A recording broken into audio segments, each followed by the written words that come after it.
Good morning. Welcome to another live feed on Rashad YouTube channel. Let's get into the word. So, Sermon on the Mount, chapter 36, talking about whose admiration matters. I'm going to read from chapter 6, verse 2, book of Matthew.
All right, let's get started, man, with Sermon on the Mount, chapter 36, whose admiration matters. Matthew chapter 6, verse 2. Now, I get into the ultimate NBA book, what if history book. I've been reading for a long time. Be talking about the Sacramento Kings. First, the word of God. So when you give to the needy, do not announce it with trumpets as the hypocrites do in the synagogues and on the street, to be honored by men. I tell you the truth, they have received their reward in full. So in this section of the Sermon on the Mount, a deeper, more subtle kind of perfection, much of Matthew chapter 5 pertains to moral righteousness outward and what people see.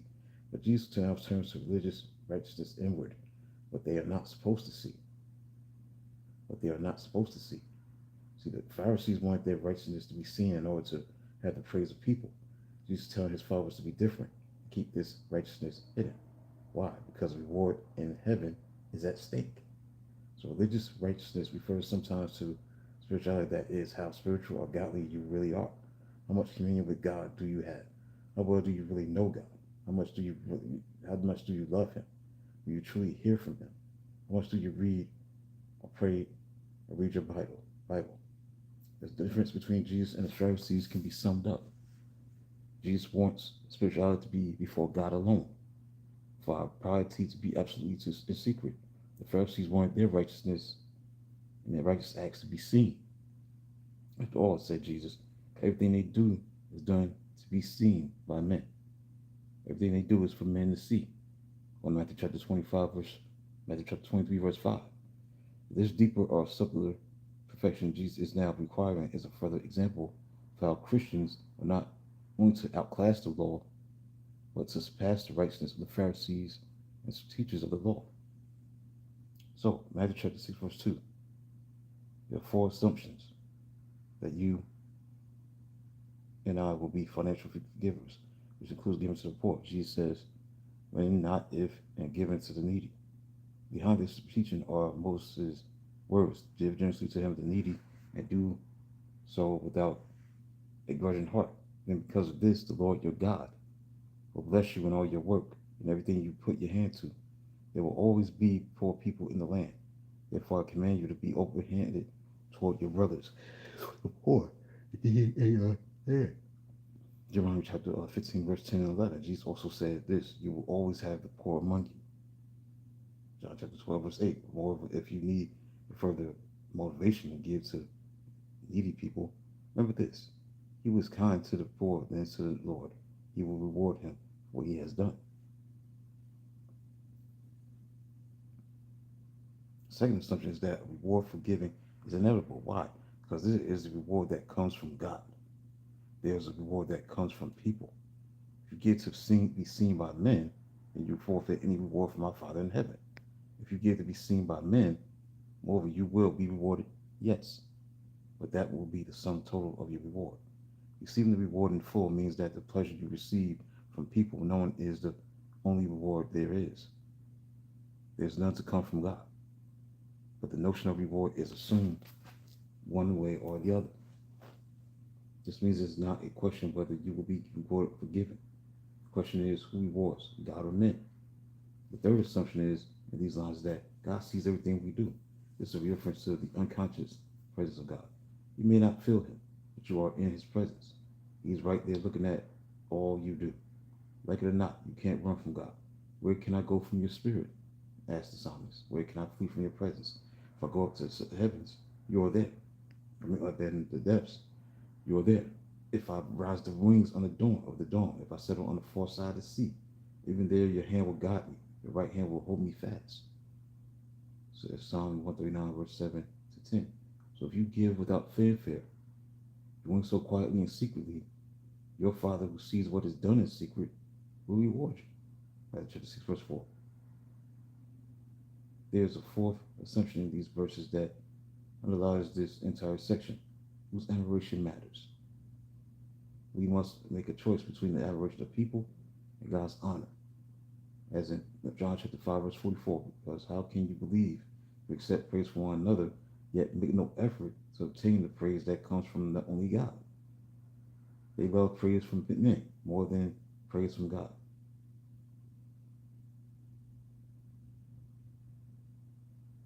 The issue is whether we demand getting the credit for the good that was accomplished. Are you willing to forfeit the credit, or is it too much to allow another to get the credit? The desire to feel important is the most urgent desire we have. And so the question is, are we willing to get the feeling of significance from God himself alone? Or must we instead have the praise of people? We are created with a need for significance. We all want to be affirmed. We all want to have significance. God made us that way. But must that significance come from God or men? Psychologists refer to one's self-image, how you see yourself, whether you have high or low self-esteem, whether you have a sense of self-worth, or do you have a feeling of being inadequate all the time. We tend to develop this from childhood, from parents, authority figures, and peer relationships. God made us. God made us with a need of feeling significant, but do we get significance from God or from people's affirmation?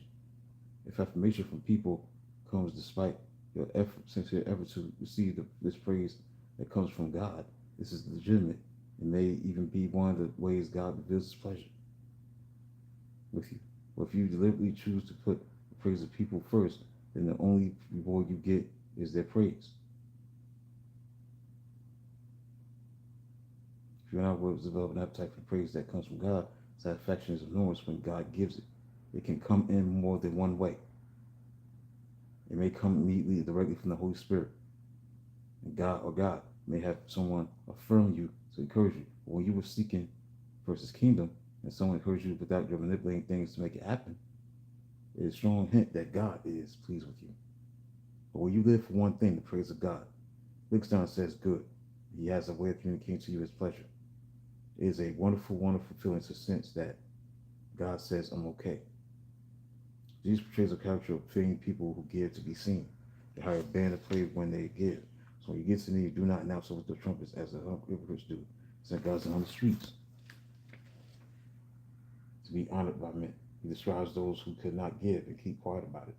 They made sure the world knew when they gave to the poor. They could get no credit. If they could get no credit, they took no delight in giving. The question is, can you give, whether to the poor or to the charity or the church? Keep quiet about it. Some people only give if there are strings attached. They can control how the money is spent.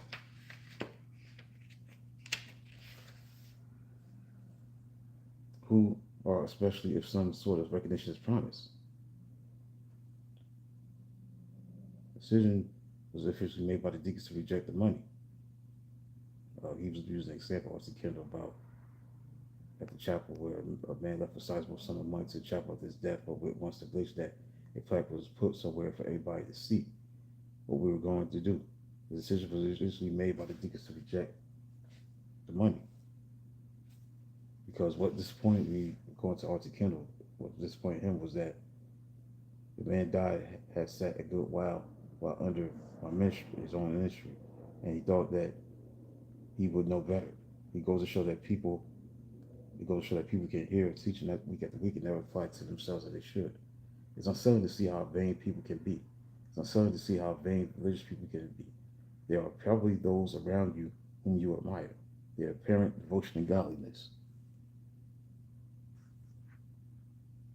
But it is also true that if you got very close to them, you might be disillusioned.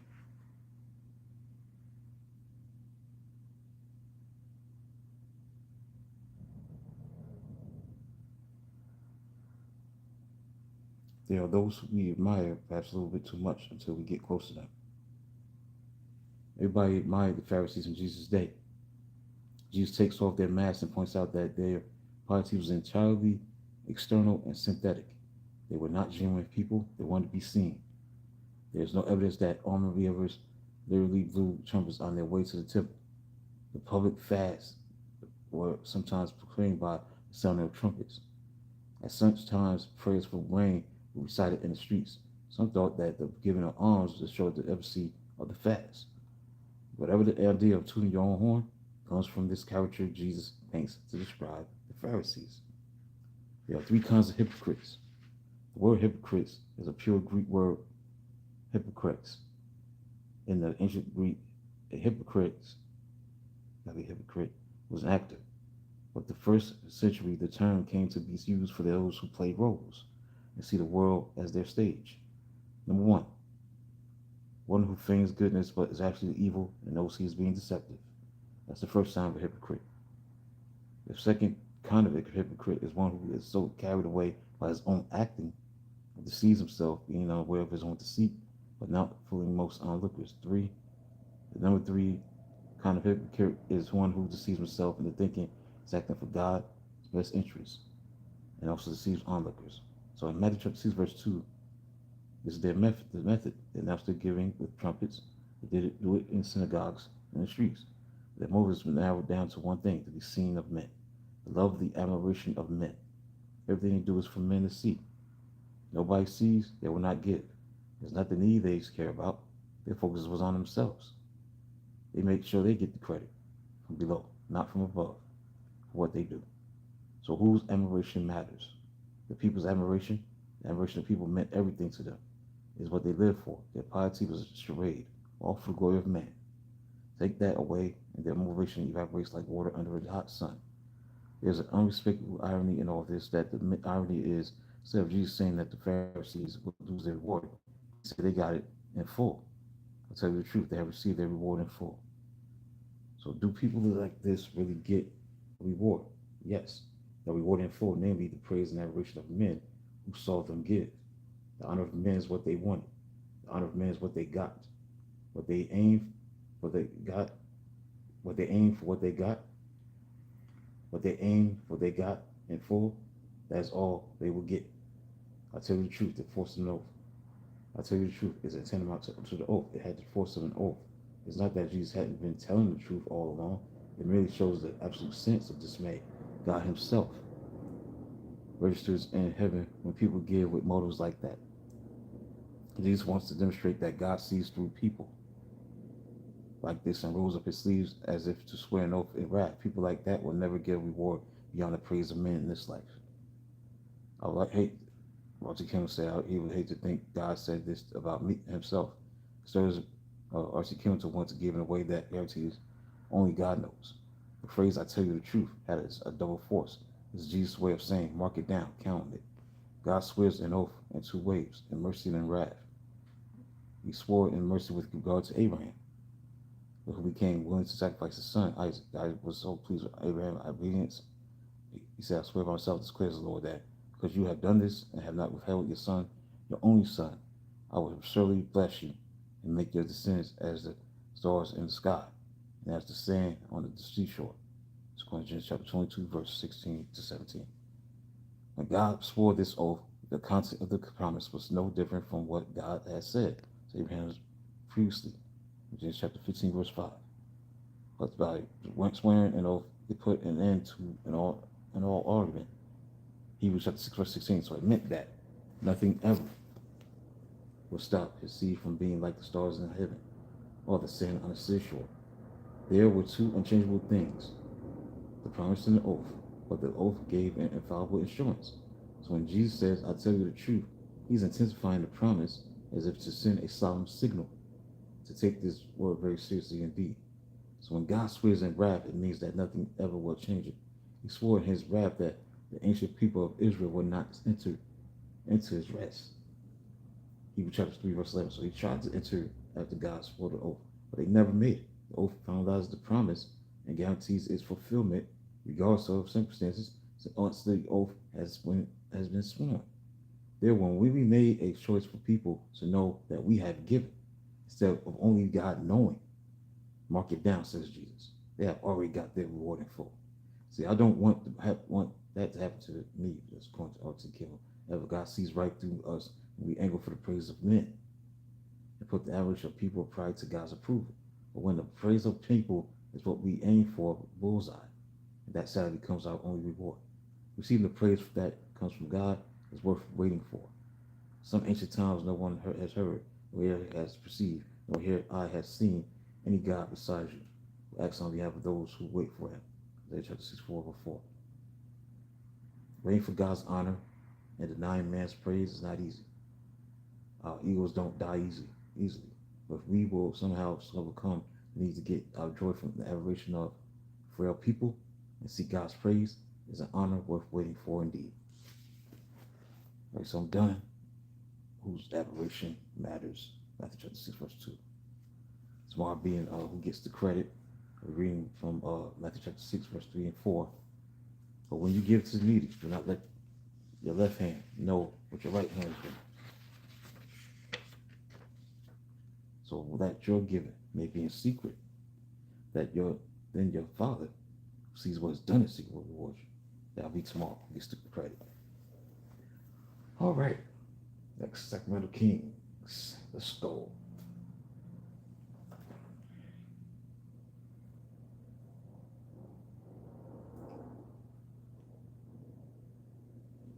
Sacramento Kings is an organization in the NBA that has a dual distinction as relocated more than any other franchise in major American professional sports. Their rival NBA began in 1949 1950. They played its games across Rochester, Cincinnati, Omaha, Kansas City, and Sacramento. Their fertility and inability to find a permanent home is a chicken or the egg situation as it hurts to determine whether their status as a latchkey kid, the NBA is the source of their struggle, with their struggle is the source of their inability to establish a true home.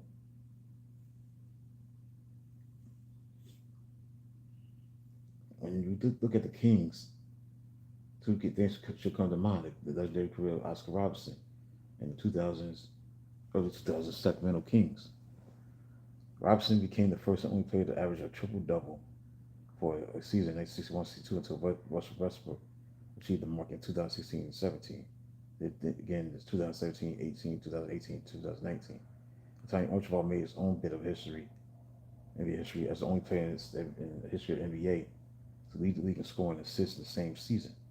He did so in 1971-72, averaging 34 points, 11.4 assists per game at the age of 24. First forming as the Rochester Seagrams in 1923, staying as such until joining the NBA, the National Basketball League, in 1945, the Rochester Royals, then merged into the NBA in 1948-49. The Kings have only truly been elite a few times in their history. They have won 50 or more games only 7 times. According to this book when it was written, the Spurs won 50 or more games in 20 straight seasons from 1997 to 2017. Since winning the NBA championship in the 1950-51 season, the Kings have only truly had a chance to live up to their name one time, 7 years since. 61 winning Kings in 2001-2002 season. The Kings have not even managed to make the playoffs, according to this book when it was written, since 2006.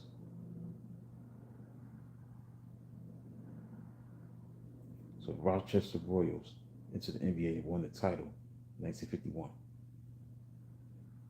They're 45-15 in their inaugural season in the NBA, led by Ernie Rison, who averaged 16.6 points per game. The team also featured legendary future head coach for the Knicks, Greg Holtzman.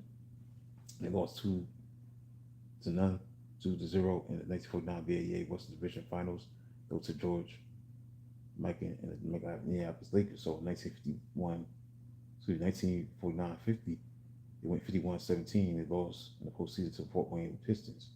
But they will break through in the 1951 NBA playoffs, won 41-27 in the regular season before beating Mikan and the Lakers 3-1 in the 1951 Western Division Finals to make the 1951 NBA Finals.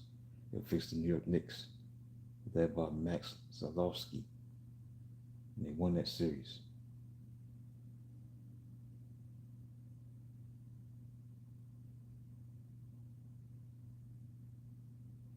Won that series in 7. They were up 3-0, but the Knicks came back. The Warriors avoided cleanly Game 7, beating the Knicks 79-75 behind 24 points and 13 rebounds from Rison to win the title. Then Mikan blocks the Warriors from another NBA title in the 1950s. In the middle of the 1950s, the Warriors leave Rochester. They also the Lakers and George Mikan in 1952, Western Division Finals. Then, despite the successful season that they had in 1952, 53, and 53 and 54, they won 44 games each year. The Warriors failed to get past Mikan and the Lakers, as they had the 1951 NBA playoffs. So, 1954-55 season, Rochester's core of Rison, Coleman, Bob Davis had age. The Warriors took a major step back, pushing 29-43. Rochester Royals added Maurice Stokes and Jack Twyman in the first round of the 1955 draft.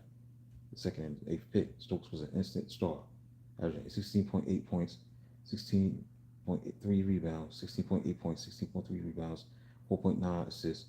In his rookie season in 1955-56, became the first winner of the NBA Rookie of the Year award. Stokes, Coleman, and Twyman made up the core of a Royals team that finished 31-41. Twyman and Stokes led the Rochester Royals to to a 31-41 record in 1956-57. That'll be the team's last in Rochester. Due to the struggles of trying to turn a profit as a losing team into a tiny NBA market like Rochester, New York, the Royals made the decision to move to Cincinnati. Cincinnati Royal logo was a base basketball with the face crown on its head, looking eerily similar to the White Queen from Alice in Wonderland, which was released in 1951. The Royals would continue to hover in that low 30 win range against once again 1957-58 season, finishing 33-39. Stokes and Twyman were joined by former Lakers star Clyde Leveillette. Leveillette led the team in scoring 23.4 points per game, and Stokes led the team in rebounding once again with 18.1 rebounds per game. A tragedy struck, unfortunately, on March 12, 1958, the final game of the regular season in 1957-58 between the Warriors and Lakers in Minneapolis, when Stokes was knocked unconscious after violently striking his head to the ground while dropping to the hoop. Had to be revived with smelling salts before returning to the game. He appeared in the first game of the NBA playoffs in 1958, having 12 points and 15 rebounds in 183 losses to the Pistons. He became very ill in the team's flight back to Cincinnati.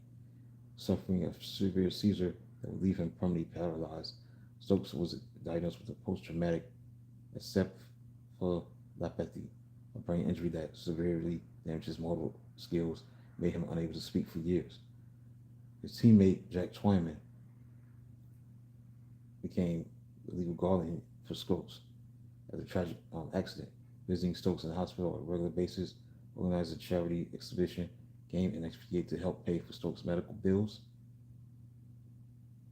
A truly special relationship and bond between Twyman and Stokes through everything will result in a motion picture about Stokes' tragedy in 1973. Marbury led to the NBA instituting a Twyman Stokes Teammate of the Year award in 2013.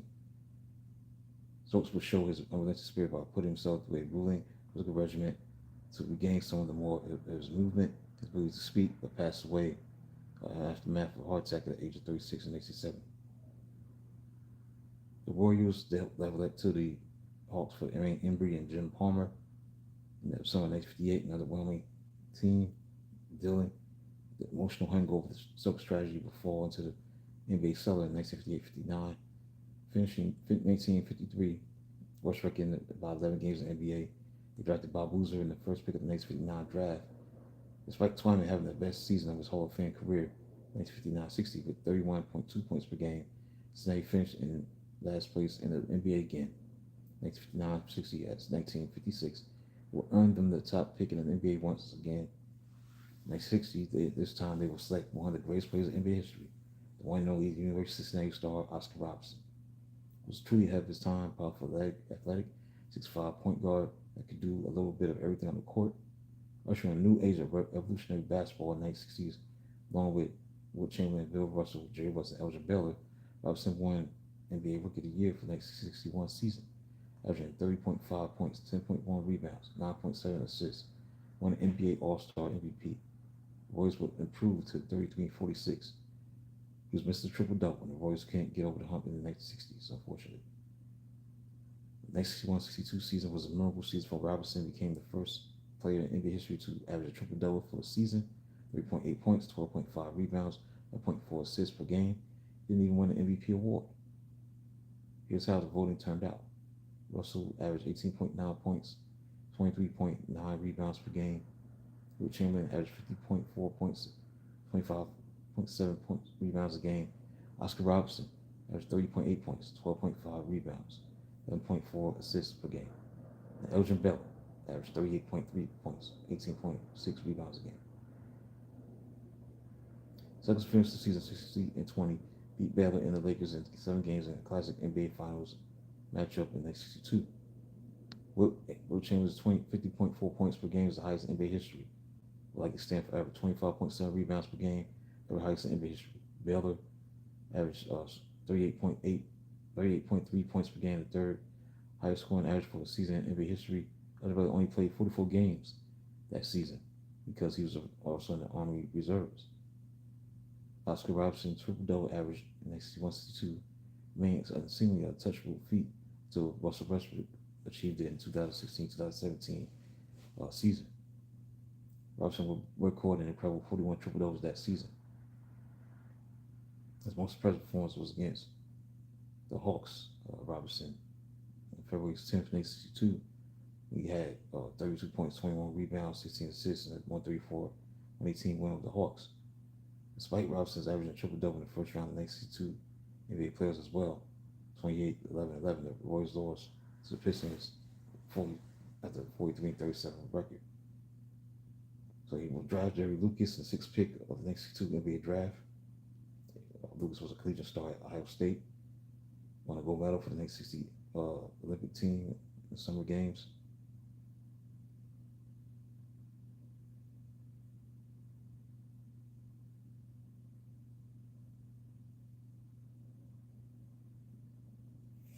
He opted to play for Cleveland Pipers, an American League Basketball League with the proud so Ocean team. The Royals without their first round pick in 1962-63 season. But another near triple-double performance by Robinson, 28.3 points, 10.4 rebounds, 9.5 assists, 19.8 points from Jack Twyman, 18.6 points from Wayne Embry, going with 12.3 rebounds, had a 42-38 record. They beat the Syracuse Nationals 3-2 in its first round of the 1963 NBA playoffs.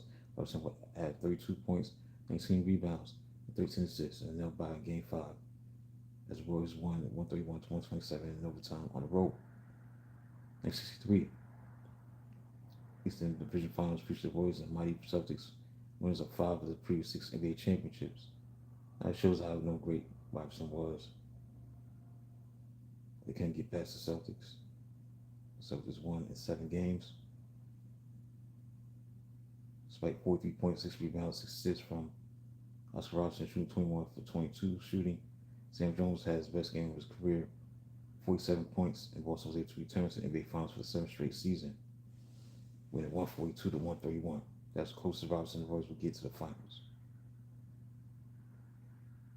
So Robinson, no, his career speaks for itself.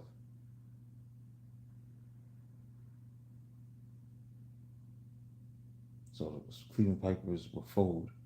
Fortunately, so Jerry Lucas agreed to join the Royals in the 1963-64 season. So with him, Robinson, Twyman, and Embry, they made the leap to 55-25 record.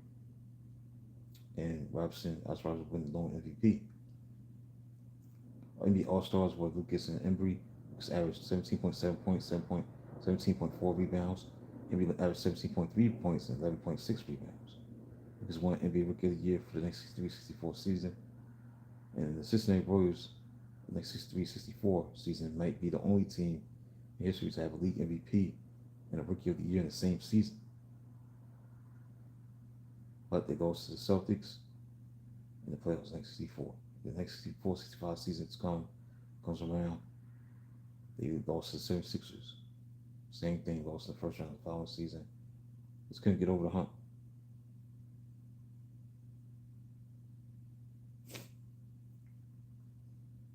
So Coach Bob Cousy became the head coach, and Oscar Robertson era ends.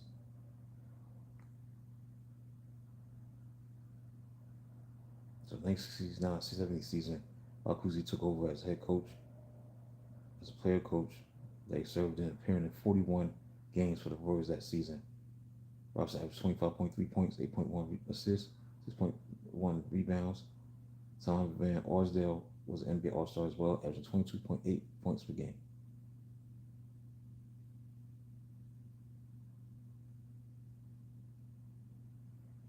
Cousy was not a fan of Lucas and preferred a faster, more up-tempo team. So he was traded to the Warriors. Warriors finished 36-46. The Warriors barely missed out on the chance to draft Pete Maravich and Dave Cowens. 1970 NBA draft. They selected Sam Lacey with the 5th pick. Maravich went number 3 to the Hawks, and Cowens went to the Celtics, 4th pick in the draft. They will select, though, the 19th pick of the draft. 1970 was Tiny Archibald at UTEP. So the Warriors made a decision to trade Oscar Robertson to the Milwaukee Bucks for Charlie Parker and Flynn Robinson on April 21st, 1970.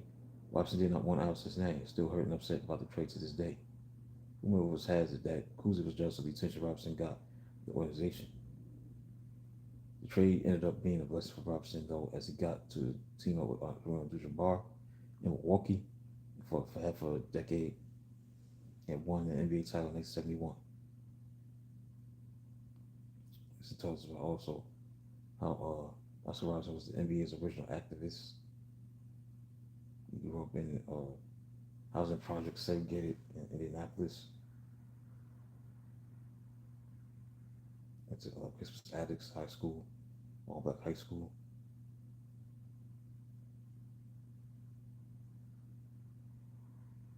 Also went to Cincinnati Bearcats. I think that's the nickname.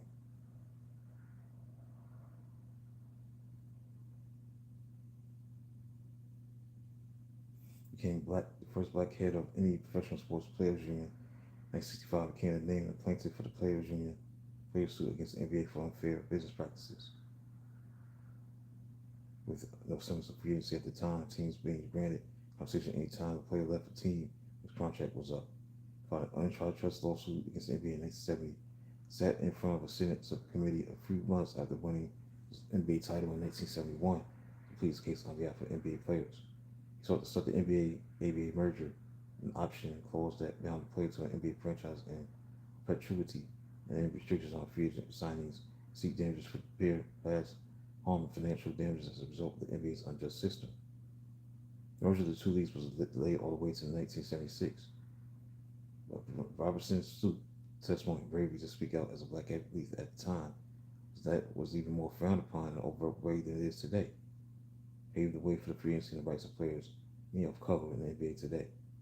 Robertson doesn't get his due for his massive role in championing the cause of the NBA, making it a more just league by planting the seed for free agency, and much of that is due to the fact that he has always been a private man of a few words, still clearly harbors anger and resentment of all the subjection, racism that pervaded his childhood and much of his adult life.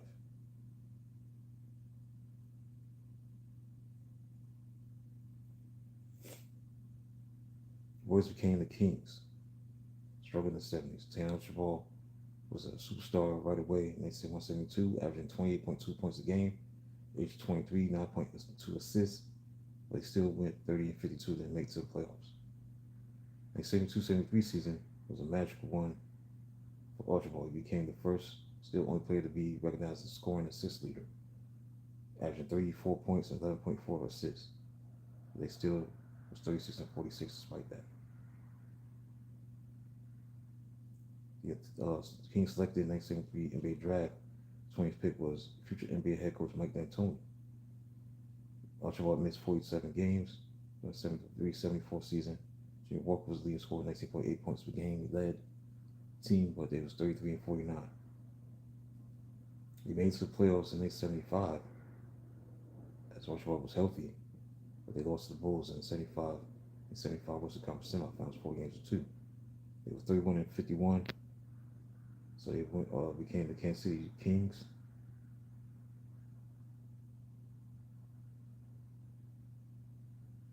In the 76 NBA draft, they selected UCLA center Richard Washington, passed up on Adrian Dantley, went to Buffalo. Robert Parrish went to number 8 to Golden State. Richard Washington scored 3,456 points, 6 career seasons, while Dantley and Parrish each made the Hall of Fame, finished with 23,177, 23,334 career points respectively. Archibald was traded to the New York Nets, Virginia Easton. Easton is Brian Taylor, first round pick in the 1977-78 draft. So we had a core of Ron Boone, Brian Taylor, Scott Whitman, Sam Lacey, Richard Washington in the 76-77 season. Finished 2 games under 500, 40 and 42, and missed the playoffs. So he would take in the 77 NBA draft at number two pick, Otis Birdsong. Still didn't make it to the playoffs, 31 and 51. So they drafted Phil Ford out of North Carolina in 1978. So this would draft the rights to Indiana State legend Larry Bird with the 6th pick. With the Count Fitzsimmons, who was the head coach with the Kings in 1978-79, showed some life. The core Otis Birdsong, Scott Whitman, Phil Ford, Sam Lacey, and Bill Robinson. They won the final 5 games and surprised the NBA by finishing 48 and 34. Robinson was an NBA All-Star in his second season, averaging 21.7 points, 4.3 rebounds, and 3.4 assists. 4-1 NBA Rookie of the Year. averaging 15.9 points a game, 8.6 assists, 2.2 steals per game.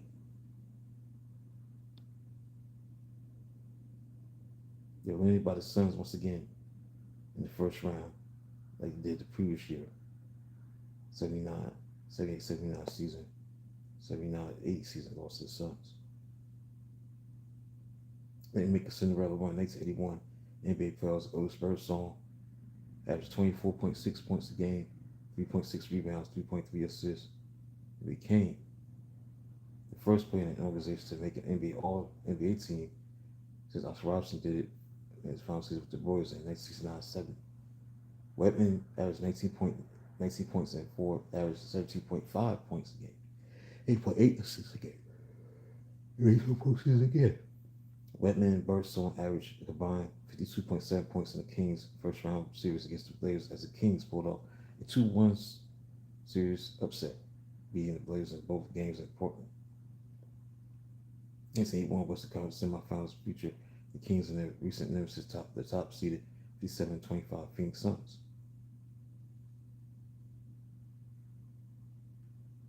The Kings shocked the NBA once again, winning Game 7 on the road, 95-88 against Phoenix.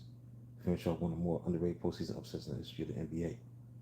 That set them up in the Western Conference Finals against the Houston Rockets, who were 40-42, just like the Kings were 40-42. It's the only time that in history that two teams finished under 500 during the season that played in the conference finals.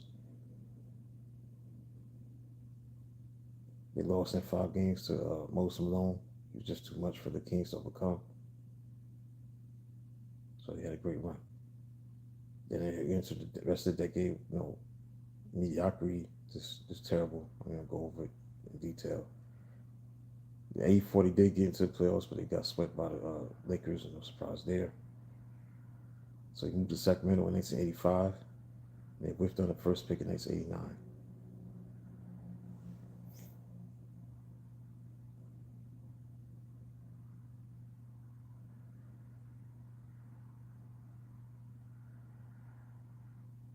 They drafted Purvis Ellison. It was pretty weak at the top 10 draft picks. Only combined for 5 total NBA All-Star appearances in their career. 3 for Glenn Rice, who selected 4th pick by Miami. 2 for Sean Elliott. But Ellison was a draft bust. He only played 1 season for the Kings, averaging 9.5 points, 6.7 rebounds per game, only 474 career games. At William Tisdale, who averaged 22.3 points a game, 7.5 rebounds a game, 22.3 points a game. At 23 and 59, again, they were just bad. The Kings, they were not a good franchise at the time.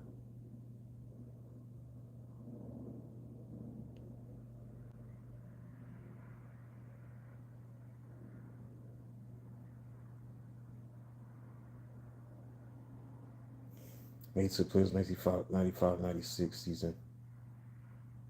Started off 5-0, carrying a 19-9 record. In the first 28 games, they had no Mitch Richmond. He was on this team.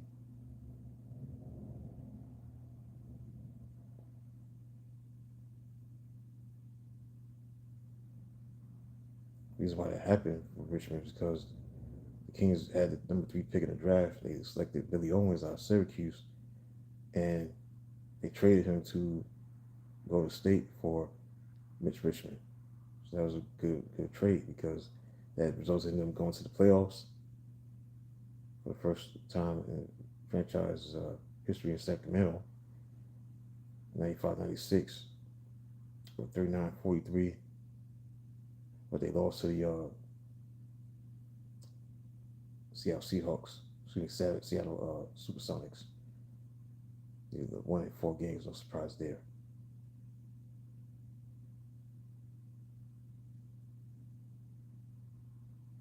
So in the 1996 NBA draft, they were at the 14th pick. And it's a draft that would become one of the greatest players in the team's history, and the key column that would be the first great Kings team since the Oscar Robertson days in Cincinnati. Peja Stojakovic, who was professionally in Greece at the time, wouldn't come over to join the team until lockout shortened season of the 1998-99 season. He went 34 and 48 in 1996-97. Things would definitely change once they got Chris Webber. Came to the Sacramento.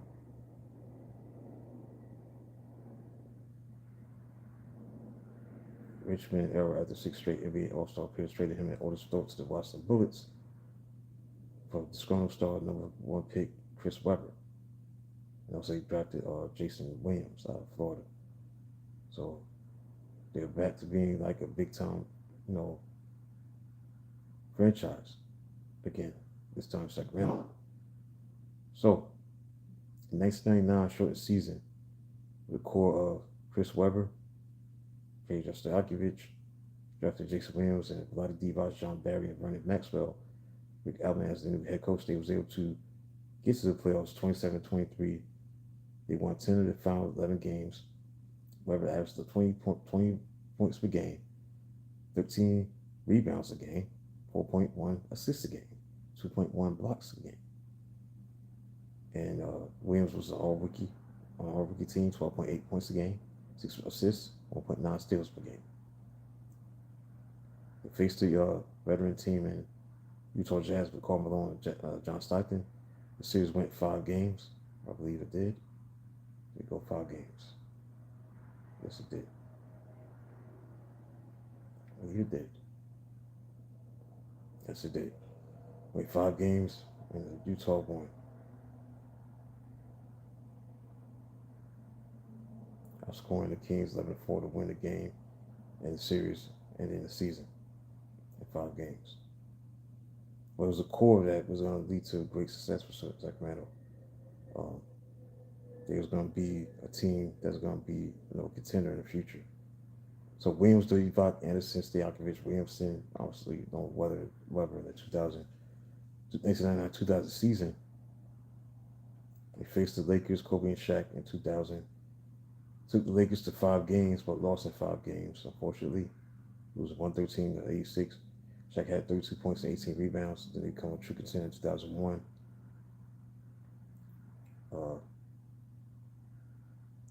Webber had a great year that year, 2000-2001. Averaged 27.1 points a game, 11.1 rebounds, 4.2 assists. It was an all-NBA first team, 4th in MVP voting. Peja Stojakovic averaged 20.4 points a game, 5.8 rebounds, 40% shooting from 3. Like Divac and Doug Christie was in double figures as well. They're 55-27 with the 3rd seed. They beat the Phoenix Suns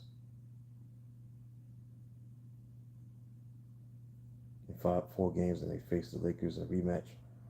The Lakers had to handle their business. They got swept. They 119-113 in Game 4 as Kobe Bryant had 48 points and 16 rebounds. But 2001-2002 team would be the Sacramento's best team in franchise history overall.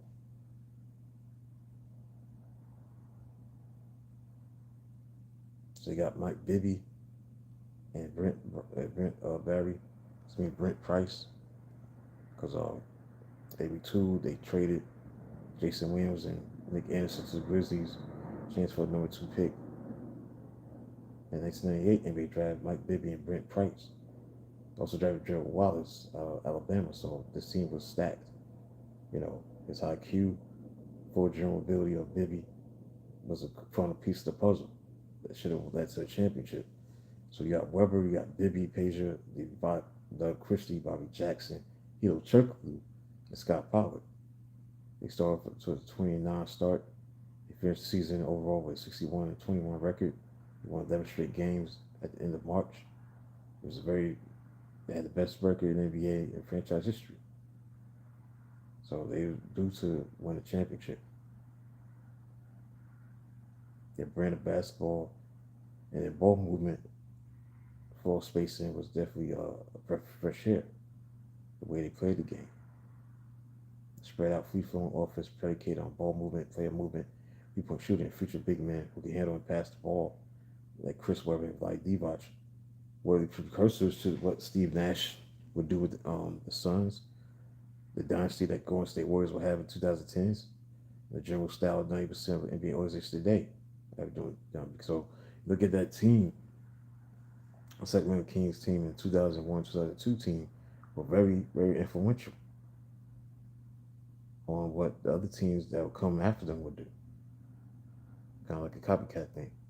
Whoever led the team in scoring with 24.5 points a game, 10.5 rebounds a game, he led the league. Shot blocking 1.4 blocks per game. Despite missing 28 games, he was an NBA All-Star, All NBA second team. So there was no one seed. Pacers, no one seed was an NBA All-Star. He's 24, 21.2 points, 5.3 rebounds a game, 48, 42, and 88. Maybe averaged 13.7 points, 5 assists, shooting 80%, 45, and 37%. Those figures were Turkoglu, Jackson, Divac, and Christian. So they faced the Utah Jazz, who were aging, beat them in 4 games. Go to the semifinals, faced the Dallas Mavericks, who were loaded. They had, Steve Nash, Michael Finley, Dirk Nowitzki. They won 57 games. But Sacramento was able to win the game anyway, win the series anyway. They won the series in 5 games, 114 to 101, to win the series in 5 games and return to Western Conference Finals for the first time in 21 years. They faced the Los Angeles Lakers, 2-time defending champions, Kobe and Shaq and the crew. Had a little rivalry. Shaq once called them the Sacramento Queens, stuff like that. But this was the best chance that the Kings had to knock off the Lakers because they had the best record. They had the home court advantage. This was the NBA Finals, the real NBA Finals, because the Nets. Yes, they had Kenny Martin, Kerry Kittles, Jason Kidd, but the East was just a weak conference. So the best. That was the period of time at the time where the best conference in the early 2000s was the Western Conference. Portland Trailblazers, the Lakers, Sacramento, Spurs, and all that stuff. They're the better teams than the East. So this series overall went 7 games. It had a lot of controversy in it, especially with the referees missing certain calls and stuff like that. Very controversial, basically Game 6. The Lakers went to the free throw line 27 times. So the series went Game 7. It was a classic, great series. Sacramento had the opportunities. It was up 54-52 at halftime. Had a 7-point lead in the third quarter. The Lakers responded. Had a 74-73 lead going to the fourth quarter. They built the lead. It's just back and forth. It's just a great, great basketball game.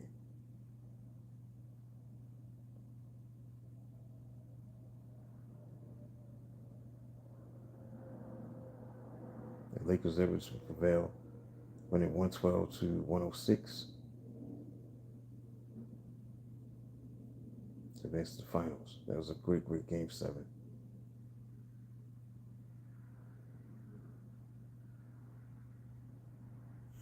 So winning overtime. So it was a great, great series.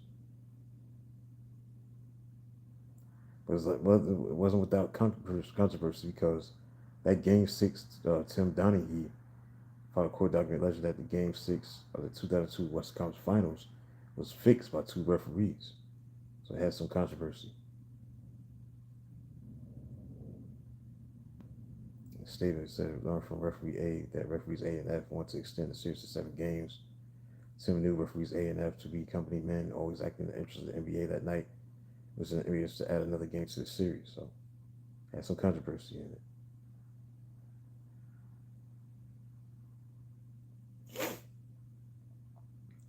These are the great years of the Kings golden era of the Sacramento Kings. They didn't win a championship despite the talent that they have. So the following year in 2003 season, they go 59-23. But they lost to the Dallas Mavericks.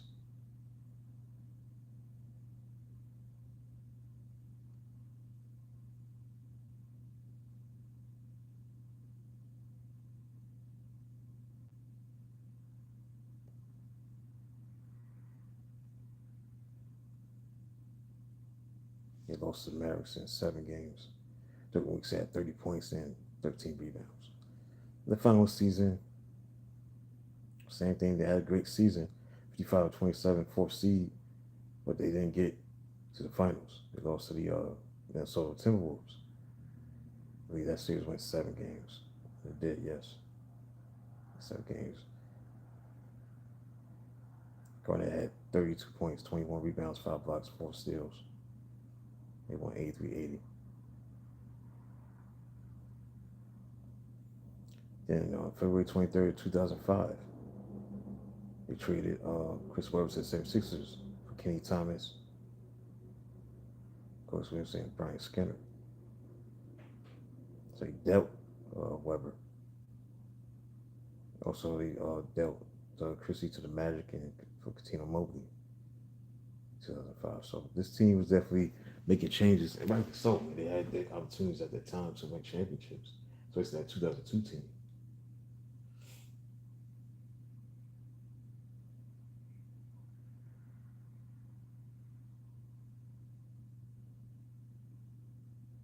So it was never the same. I'm not going to go over everything else we did after that. So let's get to the what if. This is what it's all about. The what if. What if Robert Horry missed the shot that he made at the buzzer in Game 4 of the Western Conference Finals, because he made that legendary 3-point shot in Game 4 against Sacramento. But what if he had missed that shot at the buzzer in Game 4 of the Western Conference Finals? They had the best season, best record in the NBA, 2001-2002. They facing Kobe Bryant and Shaq and those Lakers teams. Sacramento's brand beautiful brand basketball was based on ball movement, 3-point shooting, 5 guys who averaged above average passers. They were ahead of their time. And they had a chance to knock off the Lakers, who were trying to go for 3 straight championships. But that Game 4 was the pivotal game because they had a 2-1 lead. Game 4, they had a chance to have a stranglehold in the series, go 3-1. They were up 20 points at the end of the first quarter, 14 points at the end of the first half. But they ended up losing the game, 100-99, as Robert Horry hit a 3-point shot from the top of the key to tie the shitters up at 2-2. And led to Game 7. They lost in Game 7. But what would that series in NBA history look like if Robert Horry missed the shot? The Kings would have gone back to Sacramento with a 3-1 series lead and 2 of the potential 3 next games at home, and only need to come with 1 win in those 3 games. According to the author, he said the Kings will have honestly finished the job in Game 5 against Sacramento and walked past the New Jersey Nets in 2002 NBA Finals to their first NBA championship as a franchise. Though Mike Bibby was the Kings' most clutch player in that era, seeing that he would have been guarded by Jason Kidd and Page would still get his rhythm and conditioning back post-injury. Chris Webber probably would have won MVP of the finals, and the Kings were 1-5. But can you imagine what NBA title would have been? Finals MVP would have been for the legacy of Chris Webber. He's defined by the recruiting allegations at Michigan and the timeout that the mental lapse that he had against North Carolina in the national championship game between Michigan and North Carolina.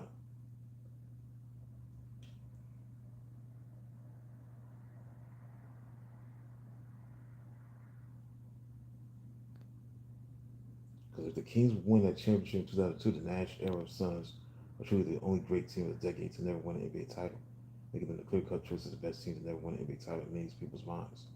Kobe and Shaq only have 2 titles together potentially, which greatly weakens their status as maybe the best duo of all time. If the Lakers only won 2 titles with Shaq and Kobe together, the 90s Bulls will still be the only team in the modern era of the NBA to have a 3-peat. And Duncan's 5 championships would have easily surpassed Shaq and Kobe's careers.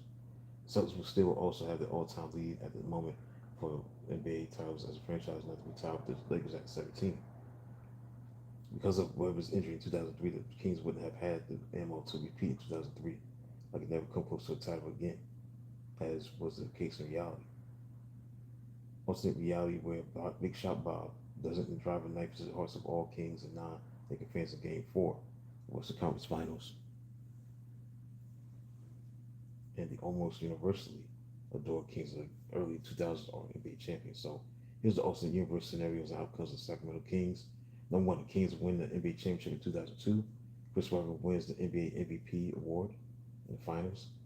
Chris Webber's place in history elevates dramatically as the best player on an NBA championship winning team.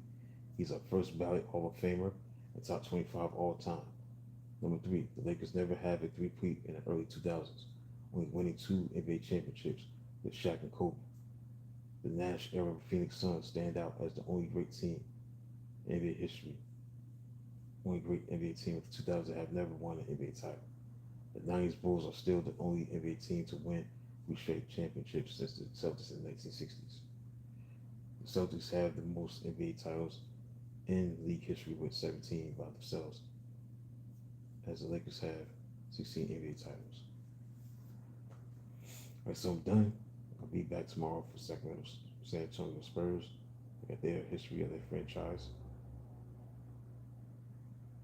And do what if, what's their what if.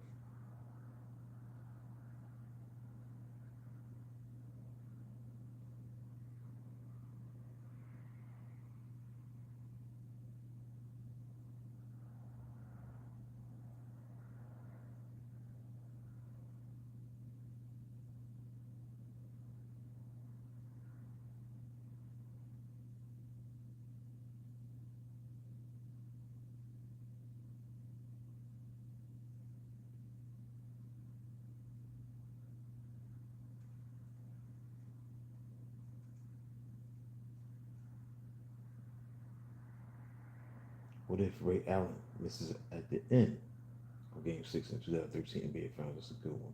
What if Ray Allen misses at the end of Game 6 in 2013 NBA Finals? That's a good one.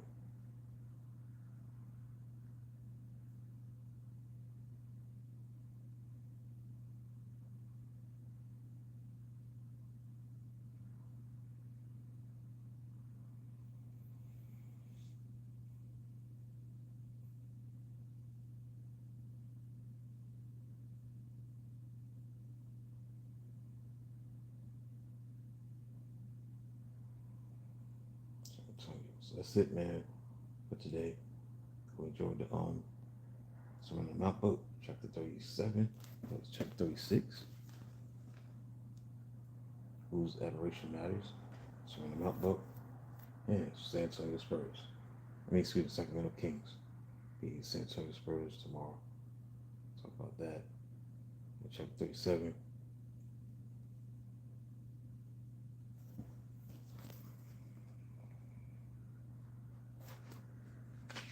Who gets the credit for chapter 37?